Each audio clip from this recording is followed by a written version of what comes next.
My name's Drew Cleveland. I'm from Austin, Texas, but currently live in Dallas because I go to UTD. I'm studying ATech, which means Arts and Technology. Cool. What do you do within the ATech program? So within ATech, I started off doing game design, which is like a part in ATech, but that kind of changed. I was doing like the modeling for characters, making them and stuff like that. And I realized I didn't want to be doing that 8 hours a day every single day.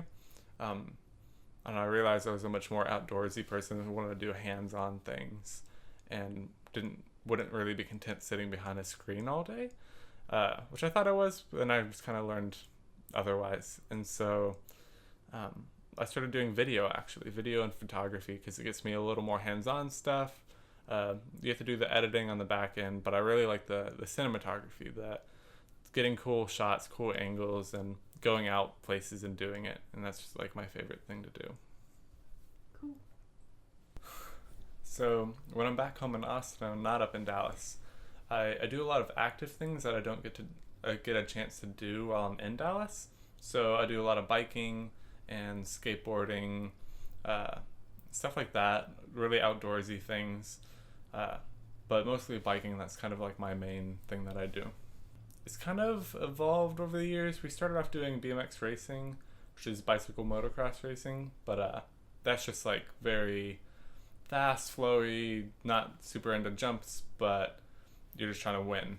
And I've kind of like switched from that into doing a little bit more of like dirt jumping and stuff like that, which is just trying to get a lot of air, trying to go really high in the air. It's focusing a lot on that and not on speed or anything. And so we've done that. And then we've also gotten into downhill mountain biking, which is all the best parts of biking, which is going really fast, jumping a lot, but no pedaling, which is really cool.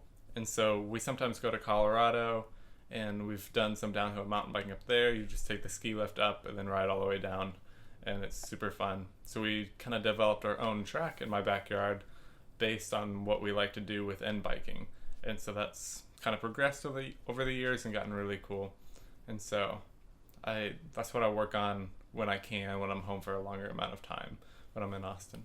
So we have 3 different lines that we call them. They're just different runs. You go down one and then kind of stop, take a breather, and go down another.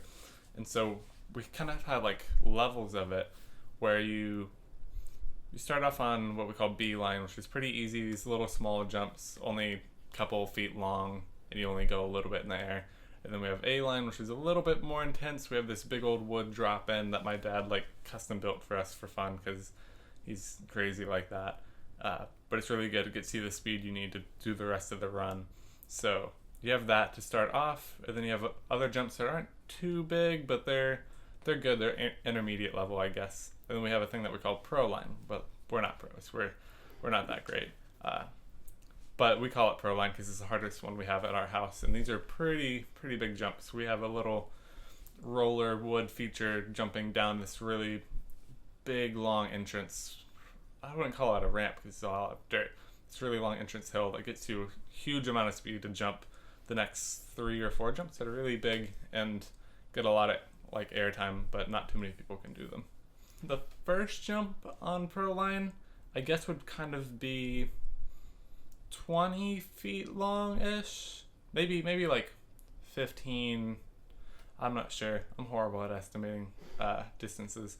And then height is also kind of like subjective, because you have like where your front wheel is and where your back wheel is, but overall 4 feet on some of them is, I think, is like around the average, like 2 to 4 feet.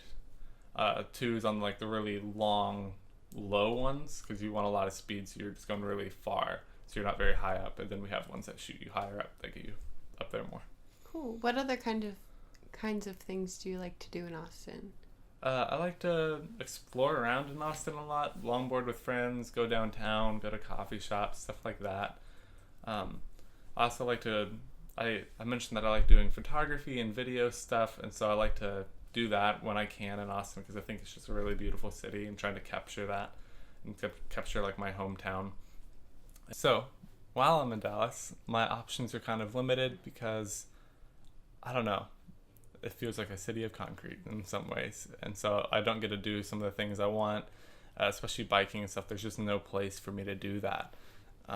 So I do some things to kind of make up for that and fill that void in my like active life. So I picked up unicycling this summer, which is something my dad did when he was younger, and he taught me how to do that. And so I picked that up. I longboard to class every single day, and that's always like really fun. It's not super necessary, but I love doing it because it's just like that little spark of like, I don't know, adrenaline and stuff. So I do that. If I'm not doing something active like that, I'm typically hanging out with friends and stuff. I actually lead a small group in my apartment. So that's just like a group of guys who like come together and meet up and talk about cool topics and have purposeful conversations. And that's always like a real blessing to have in my life, because I don't think I would normally run into that kind of thing where I get to just really have cool, deep conversations with people. And that's really important to me, to be able to have that in my life. And not just have like those conversations that I think most people love, but just randomly. So yeah, that was a very, very interesting group of guys. As in, we were flexible with our plans, and one time it was just raining horrendously, and it was like this horrible downpour, and we all got super distracted from like the conversation we were having and just staring outside the window in amazement of what was happening. It was basically flash flooding. And so there are these like drainage ditches and like, I don't know, little water pathway things by my apartment.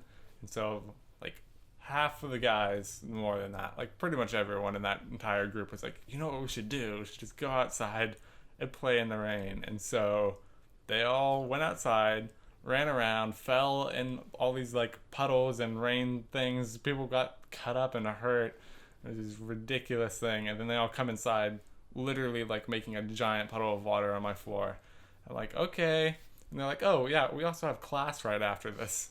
So we had to like, I had to give them a bunch of my like clothes that I don't use and throw all their clothes in a dryer to dry them off. It was just like, I guess this is what this is gonna be.